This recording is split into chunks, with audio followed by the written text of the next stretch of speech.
Alors d'un point de vue scientifique maintenant, les phasmes. Donc les phasmes, ils appartiennent à la famille des insectes. Normalement, on les rencontre dans le sud de la France, mais là en Île-de-France, on commence à en croiser à proximité des champs. Donc est-ce que c'est lié au réchauffement climatique? Est-ce que c'est lié, et c'est plus probable, au fait que ces espèces aient été libérées dans le milieu qui n'était pas le leur initialement parlant? Nous en reparlerons. Donc il a un corps allongé, son premier segment thoracique qu'on appelle le prothorax est court, alors que le second qu'on appelle le mésothorax va être très long. Voilà, certaines espèces de phasmes peuvent avoir des ailes chez l'adulte, c'est généralement pas le cas des phasmes que l'on a en élevage. Donc si on regarde un peu sa morphologie, on a déjà donc une paire d'antennes qui peut être bien plus longue, œil, le thorax, le membre fémur, tibia, tarse, on a l'abdomen et différents segments qu'on appelle les sternites, et le corps se termine là par les deux petites excroissances que l'on appelle les cerques. Donc l'insecte, l'imago, il a un corps fusiforme qui ressemble à une brindille. Donc sa tête possède deux antennes, à peu près de la même longueur que les pattes, mais ça dépend des espèces, deux yeux et deux mandibules adaptés pour couper les végétaux dont il se nourrit. J'en profite pour vous dire qu'un phasme ne peut pas vous mordre, ne peut pas mordre un enfant, ne peut pas faire mal. Voilà. Donc on retrouve ce que je vous ai dit sur le thorax, et enfin l'abdomen, donc il est divisé en 10 segments qu'on appelle les sternites, et les derniers portent les organes de la reproduction à partir du 9e segment chez le mâle et du 8e chez la femelle. Voilà comment on pourra faire la différence entre mâle et femelle. Alors, comment se reproduit-il? On a vraiment deux types de reproduction. Pour le phasme morose, les femelles vont pondre des œufs sans fécondation. Elles se clonent, c'est ce que l'on appelle la parthénogénèse. Donc une femelle donnera forcément naissance à des femelles. Donc dans la nature, il peut y avoir une reproduction sexuée entre mâles et femelles, mais il n'existe des mâles qu'en Inde. Le phasme du Vietnam, alors lui, il a une reproduction sexuée. L'accouplement est très facile à obtenir et il est nécessaire pour l'éclosion de mâles et de femelles après la ponte des femelles. Donc ça peut être intéressant en élevage de pouvoir observer la reproduction. Alors comment grandit-il? Donc le phasme, on n'a pas de stade nymphal. Dès la naissance, le petit ressemble à l'adulte. On va avoir 6 mues successives espacées de 15 à 20 jours. Et souvent après la mue, si vous ne récupérez pas directement l'exuvie, entre guillemets la peau dont il se débarrasse, l'insecte va le manger. Donc vous voyez sur ce tableau le temps d'incubation des œufs, le passage du jeune à l'adulte étant l'individu capable de se reproduire, la durée de vie de l'adulte et donc à peu près un cycle total de vie. Alors qu'est-ce que ça mange? Le phasme morose peut manger en hiver de la ronce mais également du lierre, plus facile à trouver en ville. Le phasme bâton du Vietnam, lui ne va pas consommer de lierre. Donc lui, ça sera vraiment les ronces dans les sous-bois. Alors son déplacement, ses particularités, c'est qu'à l'extrémité de ses pattes, au niveau des tarses, on a une griffe double et une pelote adhésive, ce qui va vraiment lui permettre de monter sur les parois verticales du vivarium. Ses prédateurs, donc dans le milieu naturel, ces prédateurs vont être les oiseaux, des petits mammifères, des insectes comme les mandres religieuses, fourmis, punaises et araignées. Alors ces moyens de défense, tout d'abord le camouflage par mimétisme, par homotypie, c'est-à-dire leur forme de brindille les dissimule à la vue des principaux prédateurs. On a également un mimétisme par homochromie, c'est-à-dire que la couleur verte, grise ou brune va renforcer considérablement leur camouflage, tout comme leur parfaite immobilité le jour. Ensuite, vous avez l'autotomie. Ce sont des animaux qui peuvent perdre volontairement une ou plusieurs pattes pour se délivrer d'un prédateur. Alors attention quand vous les manipulez, ne tirez pas le phasme pour le sortir du vivarium. Il faut vraiment le pousser doucement à l'arrière pour qu'il monte sur votre main. Si vous le tirez, c'est encore plus vrai s'il est petit, il va volontairement perdre ses pattes. Enfin, la catalepsie. Il peut avoir le réflexe de s'immobiliser et de faire le mort en tombant au sol comme une brindille. Donc, après plusieurs minutes, il va reprendre après une activité normale. Pour les escargots maintenant, ils appartiennent à la famille des gastéropodes, la classe des mollusques, donc là vous voyez que je suis dans l'ancienne classification. Donc on va les pouvoir trouver très facilement, ça vous le savez déjà. Voilà l'anatomie de l'escargot, donc on n'ira pas voir sous la coquille avec des élèves, mais voilà, pour votre culture générale, scientifique, voilà l'anatomie de l'escargot. Sa coquille est hélicoïdale, c'est-à-dire l'hélice va s'entourer généralement vers la droite. On parle alors de coquille dextre. De manière plus rare, il y en a dont la coquille s'entoure de l'autre côté. On parle dans ce cas-là de coquille sénestre. Le bord situé à l'ouverture de la coquille, qu'on appelle le péristome, va être très utile pour pouvoir identifier l'espèce. On va observer deux paires de tentacules rétractiles sur la tête, qu'on va appeler cornes ou antennes dans le langage familier. Donc dans les tentacules, on a une paire de tentacules oculaires qui sont les plus grands, que l'escargot peut allonger ou rétracter. Une autre paire de tentacules tactiles, ce sont les plus petites, qui vont lui servir à sentir la température de l'air, les vibrations, les odeurs et le vent.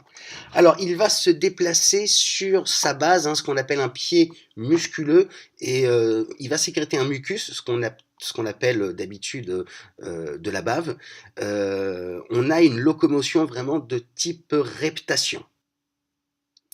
Comme le sens de la vue est peu développé chez l'escargot, il va approcher les obstacles et il va changer d'orientation après les avoir touchés avec ses tentacules tactiles. Donc la vitesse moyenne d'un escargot est de 4 à 5 mètres à l'heure. Donc comment respire-t-il? Il a une respiration pulmonaire. Son orifice respiratoire, que l'on appelle le pneumostome, qui a un peu une sorte de narine, va s'ouvrir en arrière du tentacule supérieur droit et conduit à une vaste poche limitée par le manteau, dans la paroi de laquelle se ramifient les vaisseaux sanguins provenant du cœur. Donc c'est vraiment une respiration pulmonaire. Alors qu'est-ce qu'ils mangent? L'alimentation des escargots va varier selon les espèces. En général, ils sont phytophages, c'est-à-dire qu'ils mangent des végétaux. Certaines espèces sont omnivores, et parfois même cannibales. La majorité mange des végétaux.